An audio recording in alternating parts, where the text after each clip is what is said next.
मित्रांनो नमस्कार, मी अरविंद चव्हाण परत आज आलो मी बोला की भाव या यूट्यूब चॅनलवर। आज तुम्ही जे अपडेट बघत आहात ती खरोखरच खूप काही महत्त्वाची आहे।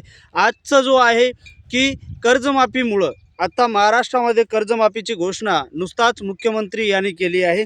तर ही 30 जून 2026 पूर्वी राज्यातील शेतकऱ्यांचे कर्ज माफ करण्याची मोठी घोषणा केली आहे। ही आजची ताजी बातमी 2026 आणि 27 या आर्थिक वर्षात सुमारे 6000 कोटी रुपयांचा निधीची मागणी केली गेली आहे।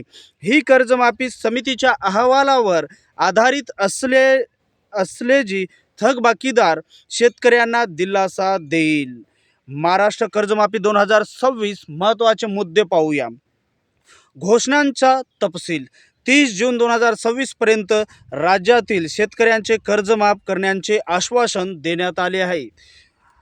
निधीची मागणी, आता निधीची मागणी काय आहे हे जाणून घेऊया। छत्रपती शिवाजी महाराज शेतकरी सन्मान योजनेअंतर्गत 2026-27 साठी 6000 कोटी रुपयांचा निधीची मागणी सहकार मंत्र्यांनी विधानसभेत केली आहे। पात्रता व प्रक्रिया, आता यावर पात्रता आणि प्रक्रिया काय राहणार आहे हे बघूया।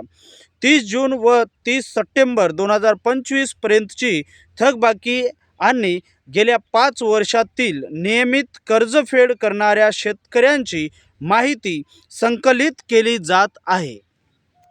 उद्देश हे बघूया। शेतकऱ्यांना चिंतामुक्त करण्यासाठी आणि पारदर्शक पद्धतीने कर्जमुक्ती देण्यासाठी ही योजना राबवली जात आहे।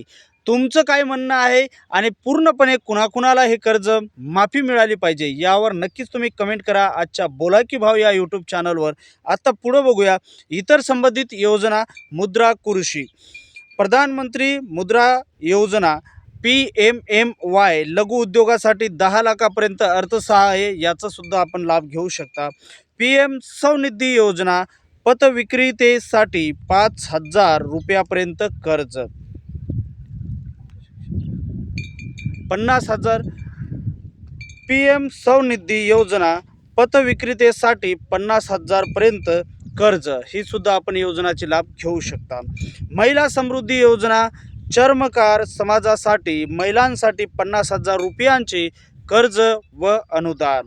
अधिक माहिती जाणून घेण्यासाठी आपल्या बोला की भाव या यूट्यूब चॅनलला लाईक करा, सबस्क्राईब करा। आजची महत्त्वाची बातमी आपण दिला आहे कर्जमाफीची, तर यावर आपण नक्कीच कमेंट करा आणि आम्हाला सुद्धा कळवा की आपल्याला कर्जमाफी कधीपर्यंत हवी आहे। तर आजच्या व्हिडिओमध्ये एवढंच, पुन्हा भेटूया नवीन व्हिडिओसोबत नवीन माहिती। तोपर्यंत नमस्कार।